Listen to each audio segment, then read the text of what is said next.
Salam, hörmətli abituriyentlər. Bakı xanlığı haqqında danışırıq. Əslində ən sadə mövzulardan biridir. Burada xanların fəaliyyətinə xüsusi diqqət yetirməliyik. Məsələn, 1-ci Mirzə Məhəmməd Bakı xanlığının əsasını qoyur. Xanlığın əsas gəlir mənbəyi neft, duz hasilatı və zəfəran yetişdirilməsi idi. Məlik Məhəmmədin dövründə iqtisadiyyat dirçəlir, amma Bakı qalası möhkəmləndirilir. Amma bu dövrdə 1767-ci ildə Bakı Quba xanlığından asılı vəziyyətə düşür. 2-ci Mirzə Məhəmməd xanın dövründə isə Bakı Quba xanlığının asılılığından çıxır. Yəni 1767-də Qubanın asılılığına düşür. 1789-da isə çıxır.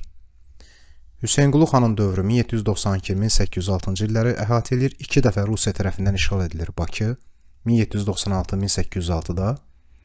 1795-97-ci illərdə isə Qacarın himayəsini qəbul edir Bakı xanlığı.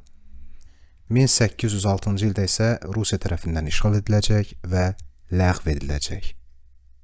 Belə, bu Bakı xanlığı haqqında bizim videomuz idi.